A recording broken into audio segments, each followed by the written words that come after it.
बिहार में ये वरिष्ठ पर्यवेक्षक बनाए गए थे, मगर वहां बैठकर ये राजस्थान की सियासत पर छीछा लेदर कर रहे थे, इसलिए शायद इन्हें जयपुर भेज दिया गया है। वहां ये जसवंत गुर्जर की भूमिका में थे। जसवंत गुर्जर यानी जो जयपुर के कार्यालय संभालते हैं, वही सदाकत आश्रम में संभाल रहे थे। अब ये जयपुर आ गए हैं, पर आने से पहले जो कुछ अनिल चोपड़ा जैसे नौजवान नेता के बारे में बोले ही जा रहे हैं, ऐसा लगता है कि क्या ये 3 बार के मुख्यमंत्री रहे हैं जो कह रहे हैं कि एक कैंडिडेट को मैंने हरवा दिया इसलिए क्योंकि उसने मुझे बुलाया नहीं। अब कहने का मतलब तो यही है, मुझे बुलाता तो जीत जाता। पर बहुत कहानी हुई अनिल चोपड़ा के साथ। अब अशोक गहलोत जैसे वरिष्ठ नेता को छोड़ भी देना चाहिए। मैं इतने दिनों से किसी कंपनी में काम कर रहा हूं और सिर्फ इसलिए उस खबर को रोक दूं क्योंकि किसी ने मुझसे पूछा नहीं था, तो लानत है मुझ पर, लानत है कांग्रेस के वरिष्ठ नेता पर जो कह रहे हैं कि मैंने उसका साथ इसलिए नहीं दिया क्योंकि उसने मुझे पूछा नहीं। बताओ, पूरी जिंदगी पार्टी ने जिस नेता को दी हो, वो नेता कह रहा है कि एक सीट पर मैं प्रचार करने के लिए नहीं गया क्योंकि पूछा नहीं, वरना वो जीत जाता। खैर, अपनी अपनी सोच है। कांग्रेस में कोई वोट चोरी बाहर की नहीं हो रही है, कांग्रेस में वोट चोरी अंदर की ही होती है। अब राहुल गांधी पता नहीं बाहर क्यों देखते हैं, समझ में नहीं आता है। राहुल गांधी को समझना चाहिए कि हिंदुस्तान के हर घर का नंबर नहीं है। ऐसे लाखों करोड़ों घर हैं जहां पर 0 नंबर है। बड़े बड़े हवेलियों के 0 नंबर है जो कृषि भूमि पर बने हुए हैं। अब मेरे पास तो वोटर आईडी कार्ड नहीं है, मैं आधार कार्ड से देता हूं वोट, कई बार से देता आया हूं। हर बार हर व्यक्ति के पास वोटर आईडी कार्ड नहीं होता है। यहां तो आधार कार्ड में भी शिव जी की तस्वीर लग जाती है, वो तो वोटर का आईडी कार्ड है। और वोट चोरी कोई नया नहीं है। इसे रोकने के लिए कांग्रेस के नेताओं को स्थानीय स्तर पर मजबूत होना होगा। ज्ञानेश कुमार पर आरोप लगाकर कुछ हासिल होने वाला है नहीं, वरना फिर वही रुदाली हर चुनाव के हारने के बाद लेकर बैठ जाएंगे। इसलिए बेहतर है कि चुनाव लड़ने से पहले इसकी तैयारी हो। खैर, लौटते हैं अंता उपचुनाव पर। यहां पर आपको दिखाई दे रहा होगा नरेश मीणा है। नरेश मीणा जिस गांव में जाते हैं वहां पर लोग इन्हें तौलते हैं प्यार से, और आजकल इन्होंने थोड़ी सी रणनीति बदली है। गांव पे जाते हैं तो वहां पर समस्या पूछते हैं और हाथ के हाथ अधिकारियों को फोन लगाते हैं, खास तौर से दलित बस्तियों में जहां पर सड़कें नहीं हैं, बिजली नहीं है। अब पता नहीं विकास हुआ है तो क्यों नहीं है, पर हालात ऐसे ही है वहां। और जब सारे ही दलों के सारे ही स्टार जा रहे हैं तो फिर हनुमान बेनीवाल भी जा रहे हैं। ये तस्वीर तब की है जब देवली उनियारा में चुनाव लड़ने से पहले नरेश मीणा हनुमान बेनीवाल के घर पर गए थे मदद मांगने, और उसके जवाब में हनुमान बेनीवाल ने कहा है, राजस्थान में अंता विधानसभा क्षेत्र के उपचुनाव में राष्ट्रीय लोकतांत्रिक पार्टी ने जनता की आवाज को ध्यान में रखते हुए निर्दलीय उम्मीदवार श्री नरेश मीणा को अपना समर्थन देने का निर्णय लिया है। यह चुनाव सिर्फ एक व्यक्ति नहीं बल्कि अंता की अस्मिता और स्वाभिमान का चुनाव है। अंता विधानसभा क्षेत्र के मतदाताओं से मेरा अनुरोध है कि बदलाव की इस मुहिम में अंता के सम्मान और अंता के विकास के लिए नरेश मीणा को वोट करें।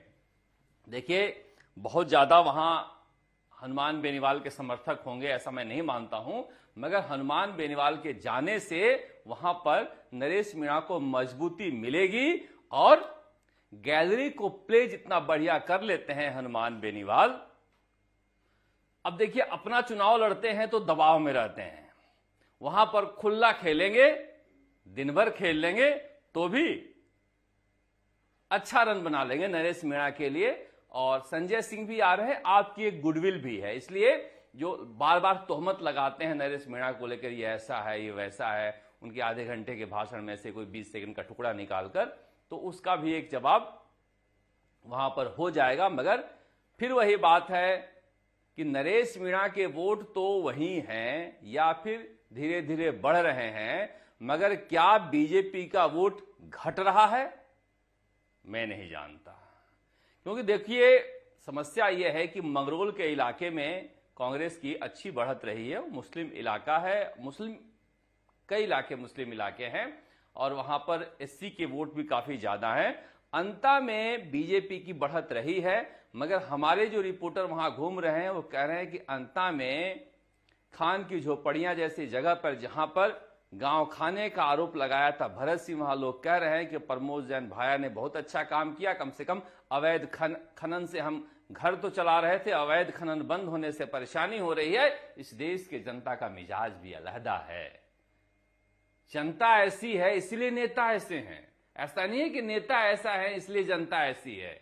ये क्या है कि रिसीविंग एंड पे होते हैं तब नेताओं को गाली देते हैं, वरना भागीदार बनने की कोशिश में लगे रहते हैं उनके साथ हर तरह के कारोबार में। खैर, प्रमोद जैन भाया तभी मजबूत होंगे जब बीजेपी कमजोर होगी, और बीजेपी अगर लगातार कमजोर होती है तो फिर ये मिली भगत का बड़ा आरोप लग सकता है, जैसा कि जिला प्रमुख के चुनाव उर्मिला जैन भाया के चुनाव में आरोप लगा था।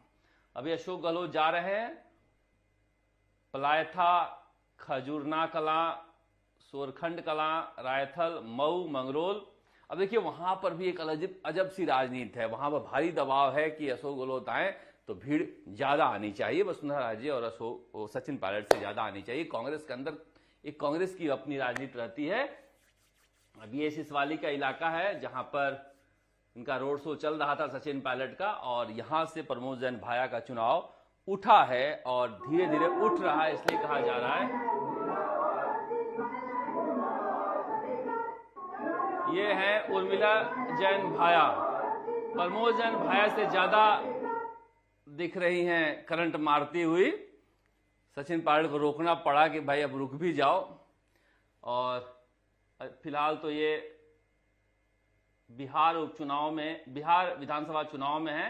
बरारी और कोढ़ा तौकीर आलम के लिए और पूनम पासवान के लिए सभा कर रहे हैं। पर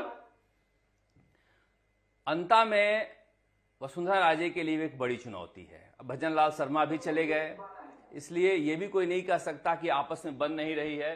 भजन लाल शर्मा मुख्यमंत्री और वसुंधरा राजे दोनों एक गाड़ी में उतरे हैं, तो ये पहली बार ऐसा हो रहा है किसी उपचुनाव में वसुंधरा राजे उतरी है। वरना अभी तक उपचुनाव में नहीं जाया करती थी तो कहा जाता था कि वसुंधरा राजे का इतना बड़ा कद है, राष्ट्रीय उपाध्यक्ष हैं, उपचुनाव में जाकर क्या करेंगी। मगर चूंकि ये सीट उनसे पूछ कर दी गई है कि आप बताओ किसको टिकट दें, और इन्होंने मोरपाल सुमन का नाम तय किया है, इसलिए जिम्मेदारी इनकी है। अभी आज अंता में ये बैठक ले रही हैं और ये बार बार यही समझा रही हैं कि हमने सभी समाजों को साथ लेकर काम किया है।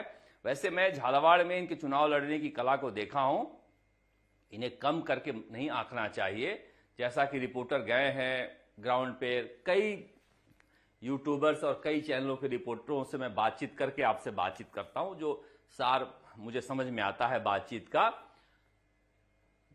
वसुंधरा राजे 4 बजे से शुरू करती हैं और रात को 12 बजे तक मीटिंग लेती हैं और एक एक करके गांव वालों को बुलाकर फीडबैक लेती हैं और फिर उस फीडबैक की क्या कमियां होती है हाथ के हाथ उसे दूर करती हैं, और एक तरह से उनका एक जोश भरने का और रणनीति बनाने का एक तरीका है। इसलिए भले ही सारे वहां पर ग्राउंड के रिपोर्टर कह रहे हैं कि बीजेपी वाला तीसरा नंबर पर तेजी से जा रहा है, पर मुझे लग रहा है कि वसुंधरा राजे को इतनी आसानी से खारिज नहीं किया जा सकता है। और उनके लिए भी अब प्रतिष्ठा का सवाल है कि सरकार ने मंत्री लगा रखे हैं, संसाधन दे रखे हैं, खुद भजन लाल शर्मा गए, और तब भी वसुंधरा राजे वहां कैंप करने के बाद भी अगर नहीं जिता पाती हैं और तीसरे नंबर पर उम्मीदवार रहता है, तो ये समझ जाइए कि वसुंधरा राजे के टिमटिमाता हुआ जो सूरज हैं वो अस्त हो जाएंगे राजस्थान के राजनीति में। इसलिए मैडम को तो पलटकर आना ही होगा अगर अपने अस्तित्व को बचाना है। तो भजन लाल शर्मा के लिए भी एक बड़ी चुनौती है। पहली ऐसी सरकार है जो तमाम काम करने के बाद भी कोई अच्छी उपलब्धि हासिल करती हुई नहीं दिखाई दे रही है। नरेश मीणा के लिए एक और चुनौती ये भी है कि भाया हो या बीजेपी हो, उनके पास भारी पैसा है और उस इलाके में गरीबी है।